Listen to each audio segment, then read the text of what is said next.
Oh.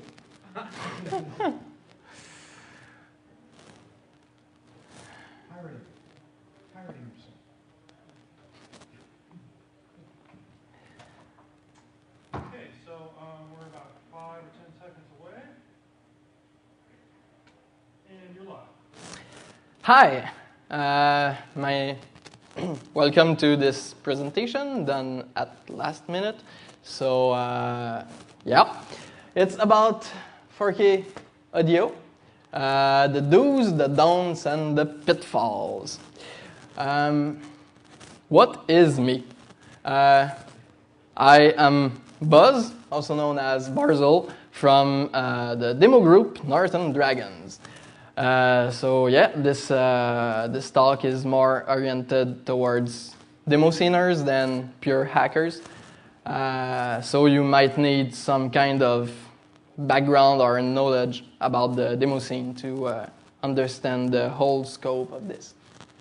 I'm here from Quebec, Canada. That's why I've got this funny accent. What? I don't know what. You're better than me to do this accent. So yeah, I might not speak fast enough or clear enough or whatever. If so, just raise your hand and ask question or whatever. I might make you repeat a couple of times to be able to understand fully, but should be okay. So yeah, I'm from the demo group Northern Dragons, and I'm a graphician, designer or whatever, and also a part-time coder, specialized into the synthesizers for the 4K intros. And yeah, I'm not a musician, but added some music, some are lots, but nothing really official or whatever. It's more to have fun. So what are 4Ks? It's like the big demos squeezed into 4 kilobytes. And how do we squeeze that in 4 kilobytes? And what big is 4 kilobytes? It's really, really small. Okay? It's approximately a usual email, like 1 page of text, or those big fat icons in Windows, like the huge ones. Well, that's 4K. So we've got full animated demo with sound, and that takes the same room. And how do we do it? It's really important. We're using packers. Packers are like, WinZip. You zip your thing, and you could just choose save as auto executable or auto unzip or whatever. So it's basically the same thing. You compress all your data, and you put some little code to unpack that. So it will decompress, then run. I really thought it would be interesting and important to know that because it really changes the approaches a lot. Because all the data needs to be compressed the best way possible. So the overview, well, was supposed to be before, whatever. We're talking about the main concept behind 4K audio, why to do it, what is a 4K? I told it. Different approaches, how to make something really interesting, something different than the rest, or at least appealing to the ear, and the real solution, like what we can remember from all this. Why do we do 4K audio? Because a 4K without audio is really boring. And generating sound is gratifying, is instant. You put some little code you execute it, and whoa, it's magic. You have sound. And yeah, it's easy to do. To do something real basic, it's really quick. And because of all that, it's fun to do. Yeah. So the different approaches. In this seminar, or whatever you can call it, I won't be showing code. I won't be talking about really technical things because it's kind of easy to find more information about that. And, well, it's more interesting to understand the big, huge concept behind that more than just like a tutorial of the recipe how to do that specific trick. So yeah, there are different approaches that have been used or are currently used. The most simple one is MIDI files. You just make a MIDI and you play it, or you generate a MIDI runtime and you play it. Well, I will go more in details after, just the list. MIDI, there's the really simple sine wave and white noise. The chiptune approach, slow empty tune, like just not putting anything in your tune, so that's lighter. A big synth with tons of feature and clever compression. And a mix of all that. So yeah, the advantage and inconvenience of every one of each. MIDI, it sounds bad. It sounds bad. It sounds like the old games of 92, 93. Doom has good music, but it's far from the real thing. But it's small. It's really small. It compresses well.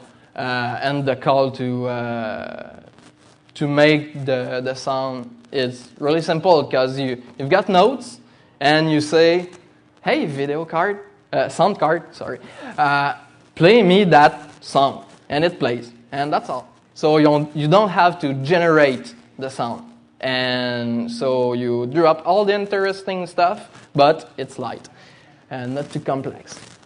But you've got timing issues. Because MIDI is done in real time. It's not like you generate a buffer and you play the buffer. It's really, there's a note, there's another one, and another one, and each time you want to play a note, you've got to ask for it. And you cannot really ask for a delay before your note. It's just, I want a C sharp on piano. Now I want the D sharp on piano. Now it's that one. So most of the time you will have some really small delays because your intro, all the video, the visuals will be getting all the CPU. So at the end the audio will be kind of a bit delayed or whatever. So the synchronization is not exactly as it should be. So most of the time you don't notice it real much, but you feel it more. So it sounds crappy. And the other things is that it's not uniform. You change computers and it's not sure. It can be the same, but it's not for sure the same sound. Because really the musicians that have really nice sound cards, they like to change the samples, the sample bank, and have something more realistic. So sometimes they could pay something like $10,000 to get real nice sound fonts and upload that into their sound card to have something that really sounds better than MIDI. But if it's not what you were wanting to do, it might sound crappy in their configuration. So it's not uniform. Will change from a machine to the other. And most importantly, it's old and unlead. It's old, and since it's old, it's not as it's too easy to be lead. Everyone can do MIDI, and it's also too easy to recognize it. You can't just play a MIDI and people not notice it's MIDI. You know it. So yeah, it's unlead. And also on the benefits, it has lots of different sounds. And all those sounds are recorded by professionals. So if you listen to the sound individually, it can sound really good. Like, oh, that's really someone with his banjo and... But doing the whole tune, it will sound MIDI. So the other way to do it, the sine and white noise. Well, ouch. Basically, it's like any noob just thinks about sounds. And what is sound? It's a wave. So what is the closer to a wave we've got and we see in the demo scene? The sine wave. So it's nice, but it's not really. It's more. It's a pure wave of sound. It's nice. It's nice wave, but it's only one frequency, and that makes it really boring. It's not interesting. You cannot really do filters on it. You cannot really transform it. If you've got a sine wave and you decide to, oh, I will chop half the frequencies, well, you've got one. So you don't have any frequency left. It's sad. It can give a really sense of pureness, like a sound of crystal. You know, you've got a glass and doing with your finger. It sounds like pure, simple, clean, and boring. So most noobs are thinking about sines because of, well, a waveform, but you don't need your waveform to be, the one wave alone. And white noise because, well, you need drums. So I hear a cymbal. Shh, shh. Oh, shh, shh. It's just the white noise. Shh, with an envelope. Shh. So it's easy, but sometimes it's too easy. So if you've got only sine and white noise, it's simple. It can fit with your intro, but it might feel too simple. And also, it's not so small. Doing sines, it will cost you something, because most of the time you've got to go with floating points, and floating points are a bitch. They are huge and they are not really well implemented, and it's not as compressible as the usual ints, because all your program, all your code is integers. It's all the same thing, and for some little floats, there's a whole new set of opcodes and registers and whatever. So it's all different, and for the packing, it's really important. The main thing about the packer, what it is looking for, it's repetitions. So it looks for patterns, and if the pattern is the same, well, I just say to, like, I've got 3 times that pattern. So it's not like deciding to, it's not writing or memorizing like the 3 patterns. It's just memorizing that it's that pattern 3 times. That's how compression works usually. So the more all your program is shaped similarly, the more it's like all the same thing repeated over and over, the more you get a good compression. So it can end up like really huge as a raw file, but when it's packed, it will shrink a lot. But if you've got like random noise, it's really different things, it won't compress. Like an MP3, it won't compress because it's arranged like noise. But a WAV file is much more compressible because it's always the same kind of values. So yeah, like I was saying in different words, it lacks harmonics. There's one wave, and harmonics are that same frequency, but over or under. So you've got the ooh and the ooh mixed together. And other kinds of waveforms like sawtooth,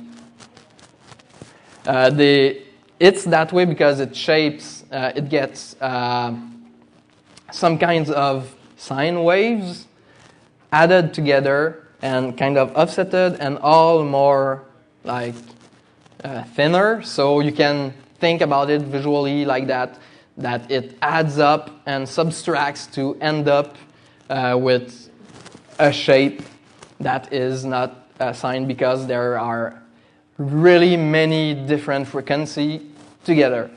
Yeah, and it sounds new. Chiptune.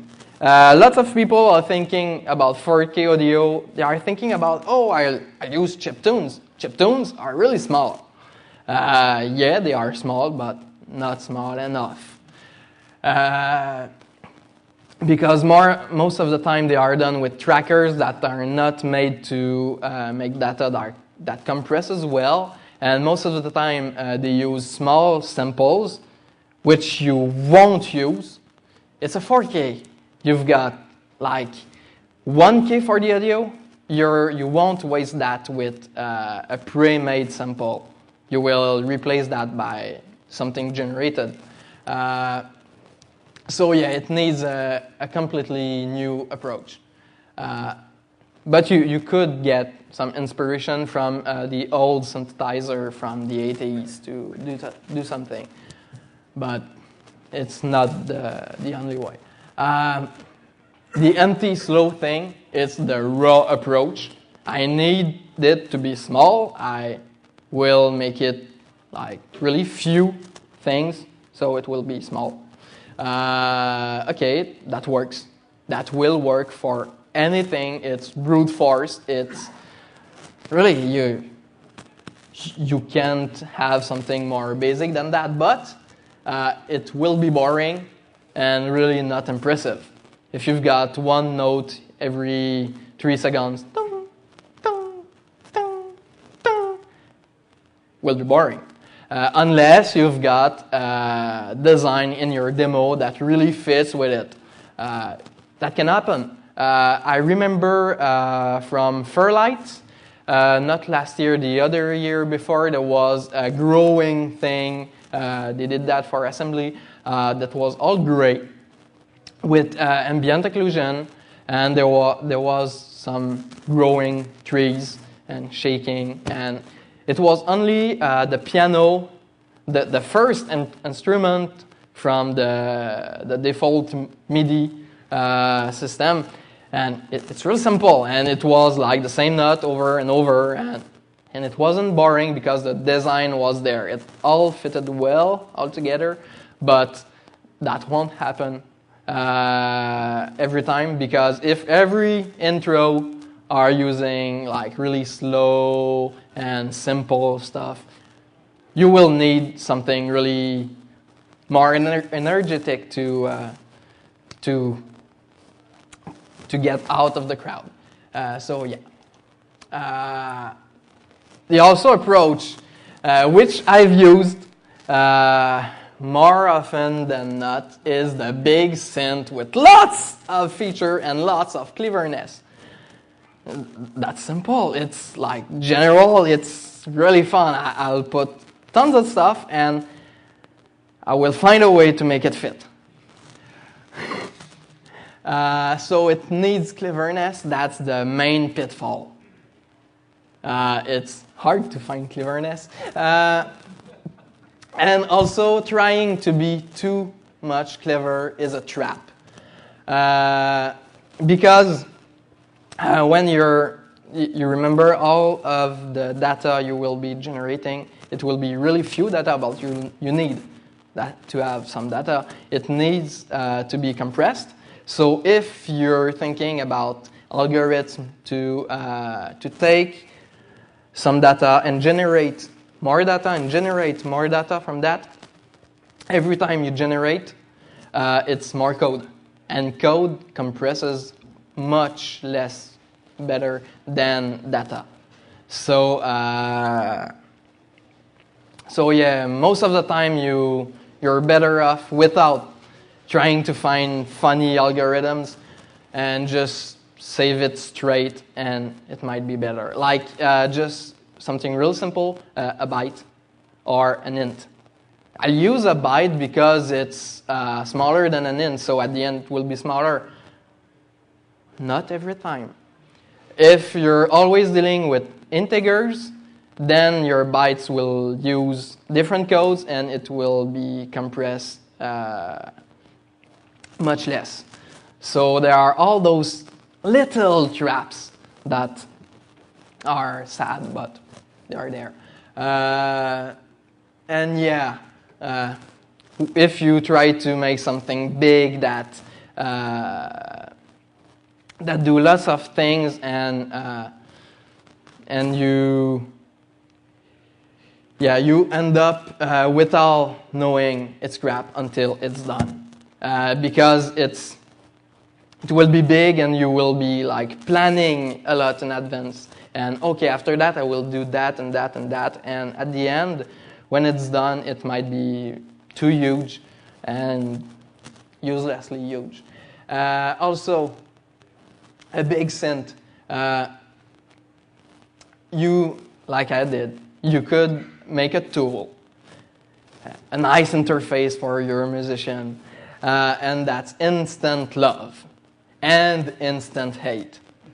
Your musician will be like, oh, that's wonderful, really, that's awesome, a synthesizer for 4K intros and I can like play with it, but now he sees your synthesizer and yeah, but it's not the tracker I'm used to use. You need that feature. That feature is not correct. And could we have that? And that I don't understand. It's too complicated. So, yeah, can be pain in the ass. Or you can use a mix of all that. But it will sum the workload, the size of it, and maybe the traps too. So you've got to be selective. If you decide to make a tool, well, do not include everything in it. Talking about tools, I will show you what I did. There are, all the approaches. I've been using them, well, most of them.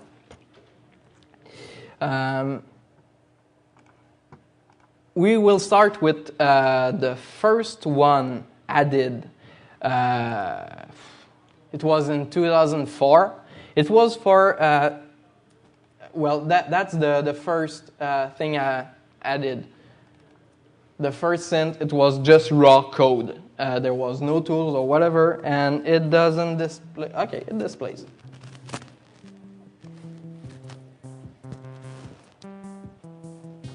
There's some.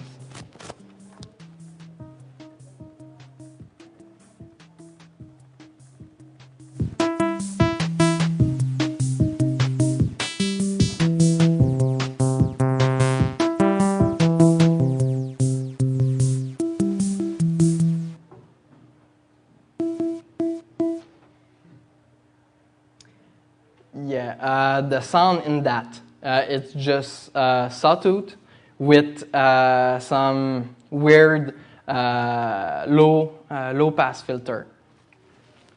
I'm a graphician and also a programmer, and I was doing software synthesizer. So I was starting with some other bases from like a musician or something like that. So I was thinking about just taking my sawtooth and putting a blur on it, averaging with the neighbors. And that was giving me a low-pass filter. And it did. You heard it. But it's too big and much too complicated for nothing. But it worked. After that, I did with my fellow members of the Northern Dragons demo group, cube throw, full screen, for which I did a huge tool. It was not too long after the first one, I think. Not sure. But I did a tool, and it was great. And I put lots of energy in the interface. It was really nice. I'm a user of Fruity Loops. So it's not your standard tracker. So our musicians were like, it's not good. Can't use that. Fruity Loops, whoa. Okay, so that wasn't really useful for them. So at the end, Sierra did the music, and another member from Dashfor was porting the music into the tool. It was weird. That's not from a 4K intro, it's 12K. So it's still small, but you can hear the cutoff filter, the noise.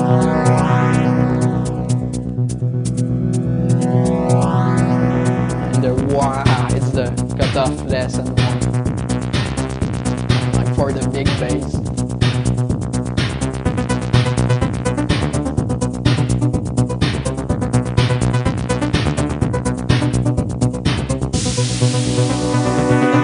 I had a whole lot of effects like reverb, which is the reason why it took so long to render, because of the reverb that generates and pastes the same sample over and over with more and more cutoff, low pass, whatever.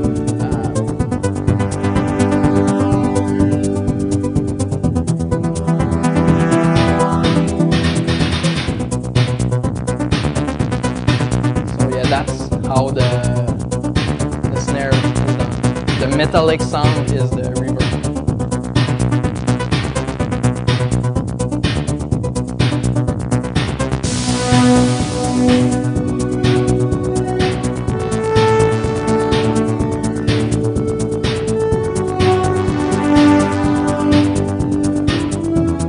Those fat strings are sawtooth.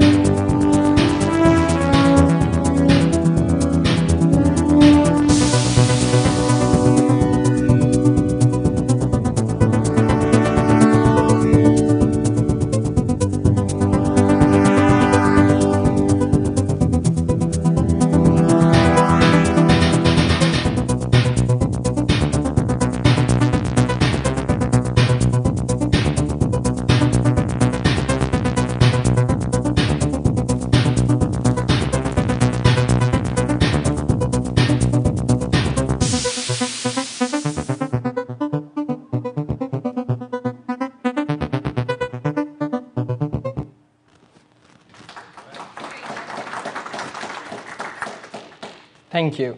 And the nice thing about that, not this one, this one. Yeah, so at the beginning of the presentation, my nickname is Buzz. So I called the synthesizer, just for the fun of it, it's Buzz apostrophe S synth. Synth. So it's not pronounceable at all. Buzz synth.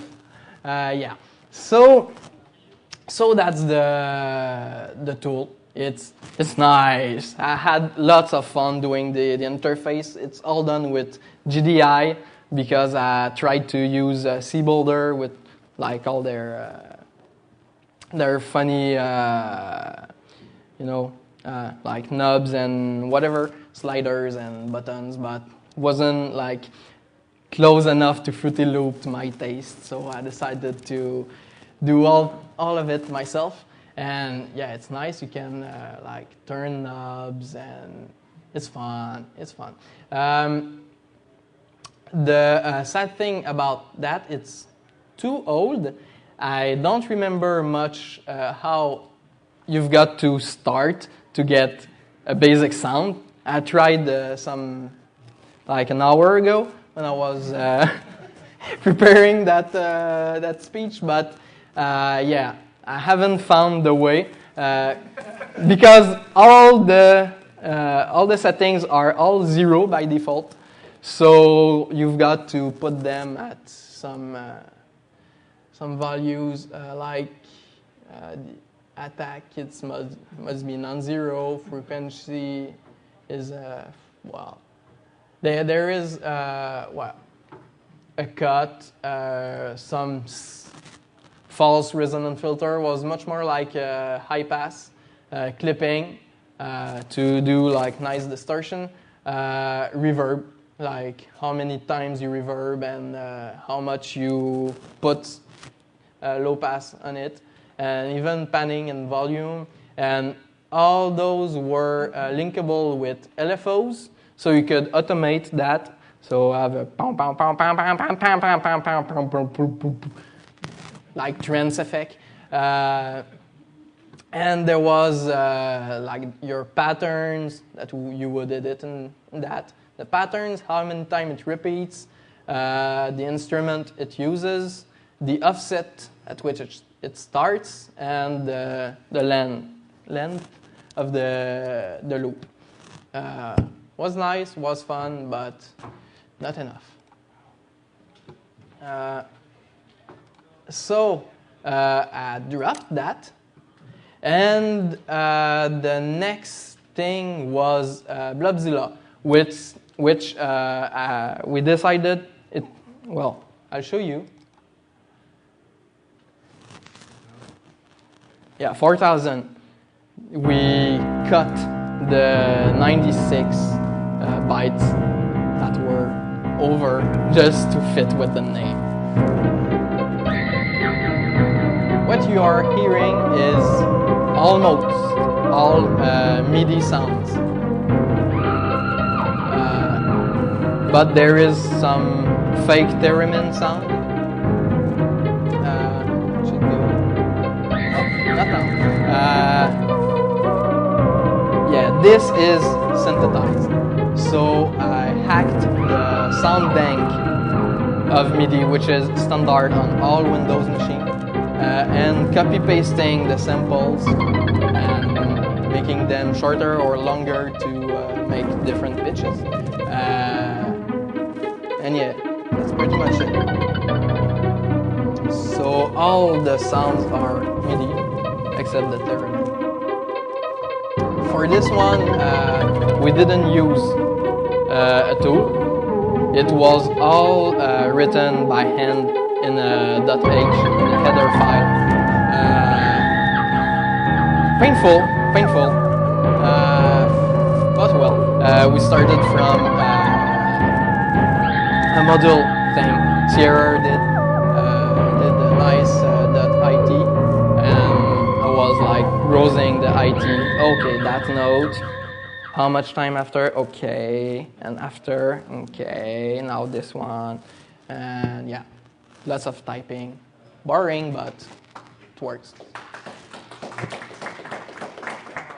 Thank you. After that was fun. We used a new tool that I did. Not that one. Oh, shit. Okay, I don't have it here.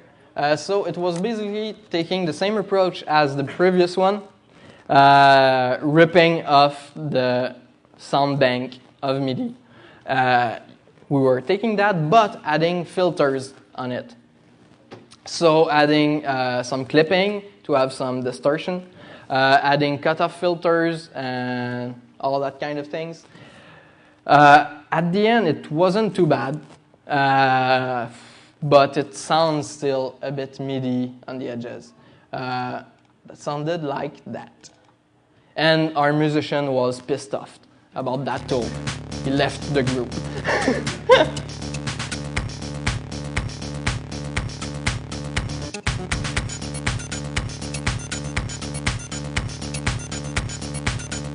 And yet the sound is different, maybe because of the MIDI that is different. I have no clue. But I think it sounds different. So yeah, that's the problems with MIDI.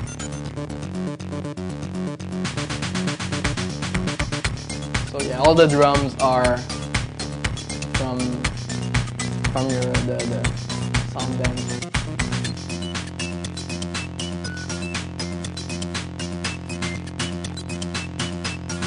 Show them soon.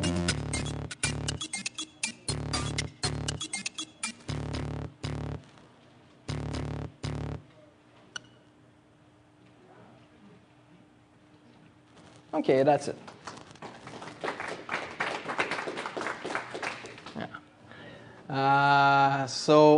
Yeah. The tool basically sucked. After that, I started on a new one, which was quite close, but with synthesized waveform instead of ripping off the sound bank. So it was this one, synth 3, the acid station. I was a fan of the acid sounds when I was writing that, so I was trying. This one has, tunes. I tried for fun to emulate something that is known. No,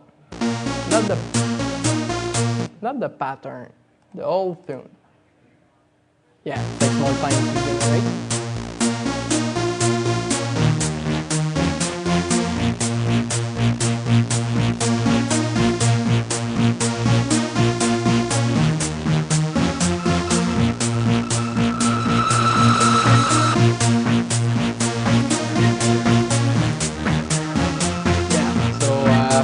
That kind of looping over and over with more audio tracks, loops getting added over time.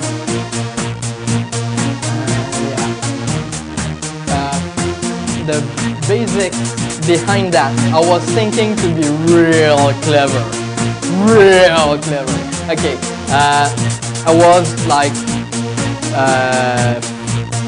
guessing and learning a bit and about music theory, and there was all those tunes where they keep a riff and change the chord.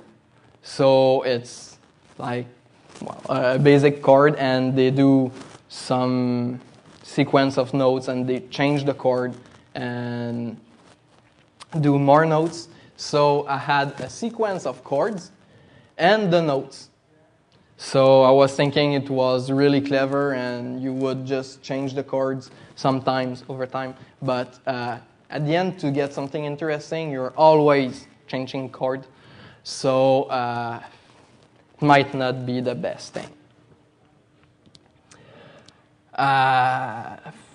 So all the algorithm you use to save on data, you generate more code, so it's not a nice trade-off. So after that, I did a tracker, this one.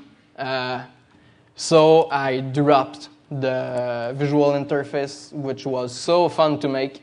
I I went into basic console mode. And yeah, there's no mouse support or whatever, but it gets the job done. And our musician was really using that tool. Wow! Because it was a tracker. You can see there are the setting for every possible instrument and the playlist, the patterns. If I load the tune, F10, I think. No, F11. Okay, F11. It loads. It looks like that. So it's basically the same as the other tools. You've got your pattern looping with its own instrument, and next it's the other pattern with its instrument looping, and all that. And if we play it, it generates. Oh, it's the patterns that you are seeing.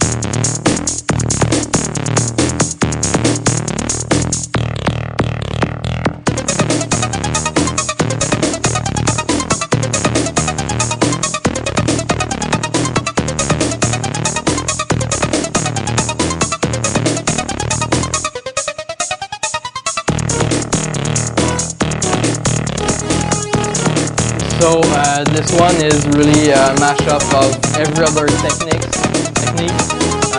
but without the cleverness. So it did compress well enough. The song part, the data was compressed less, was bigger at the end.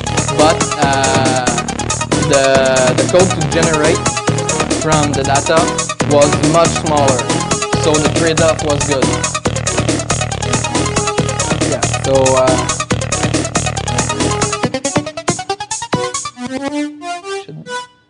yeah, okay, so that's it. Yeah, so this is my Zen tracker, and the nice feature is that you can, like in the other Synth I did, you can export the .h, the header file, so you can see the real data, and you can change the order of every pattern to get something more friendly with the packer and all that. You can save like 2 or 3 bytes at the end, which can be useful. Yeah. So the lessons learned from the tools. It's fun to make. It's fun to tweak. It shows the potential of your code. You just add your code, you start your tool, you add in a note or another one, you play with your knobs, and you hear the sound and the change in the sound with your features. So for effects and filters, it's really nice. But know who you're making it for. You're probably not making it for yourself, so do it for your musician. Make it look like he's used to use to make music. So a tracker might be much better than an FL clone. Yeah, and yeah, at the end, know what you want first. That's really important. If you want something that really sounds like an orchestra, don't use something that sounds like cheap techno. Use MIDI instead of a soft synth. If you're going for a techno thing, don't use MIDI. It won't fit. Use soft synth with filters and all. It will be awesome. And yeah, there is no fancy global solution to do it all with no trade-off or whatever. Remember, we're dealing with 4Ks. It's small, so there's nothing general about that. It's all specific, and at the end, you will be chopping parts of your header file or whatever to make it fit. And yeah, we also gotta leave room for the visuals, because 4K is not all the room you have. You have maybe a K and a half, and you've got really to deal that with those doing the visuals. So they will always be telling you, your sound is too big. I need that room for my fractals or whatever. So you've got to shrink or be really convincing. I use the second option. So that's why K-Track is so blurry and looks like nothing. Yeah. So question and answers? Questions? Oh, yeah, step back. I didn't show it. I can show it while we're doing the question and answers. Yeah, the last we did. Is there somewhere? Here.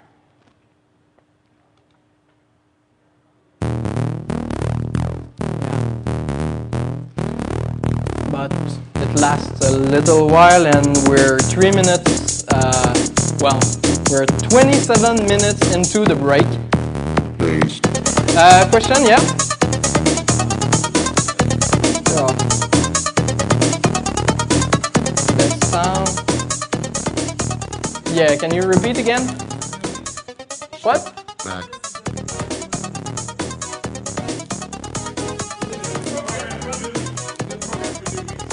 Oh, for newbies, it can be fun to do.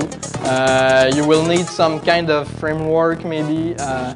Ask to your friend programmer who.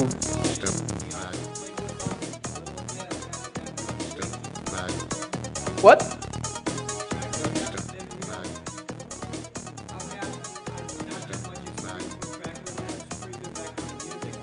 Okay. Oh, that's good. Well, if you've got lots of background in music, you can find clever ways to do your things, maybe. Can be really interesting. And the fun thing is that you can really think about your algorithm to produce really strange sounds. It can be really interesting to do things for that. Yeah, so, and like I was saying, it's kind of simple. You don't know funny APIs. You don't have to know like really complex programming tricks. It's all mathematics, and it's just that and playing with data. So at the end, it can be really fun to do and easy. Other question? Are all of these trackers available publicly, or are these all internal productions that you guys? They've always been internal. They were not publicly released. I'm thinking about releasing them. I've got maybe some polishing to do on them so that they are really usable by a newcomer. But yeah, maybe in some time you will see some of those on Poet or whatever, Synth.org and all that. Other question? Yeah. You mentioned that you did a low pass filter by blurring Yeah. the sample. That's pretty cool. Have you thought about other ways to sort of like move textures or something like that? Yeah. Accelerated by hardware. Yeah, that's something that I've heard talking about a lot. Hey, blurring, it's fun. We could really use the video card to do it, but it's 4K, and doing a cheap blur is much less costly usually than calling function from DirectX. And you don't have to, if you're doing it all in software instead of hardware and all, you don't have to declare some specific texture memory and upload it and set the format or whatever. You can just have your big, fat array, your buffer, and your play into that, and that will be smaller. And smaller than that is using another approach, which I've been using lately, which is much more closer to what real people are doing it for real synths. It's somehow based on physics. You just You've got your the level of the wave in time. You've got it, and you just do how to say that. You put acceleration on it. You put a second value driven by that. So when it goes like that, it just goes slower. So it won't catch the small peaks. It will just get the larger one. But you've got some little delay over time. So that's a nice trade-off for something much more simple and faster also. Another question? No question? Well, that's good. It's 4:01, so well, thank you very much.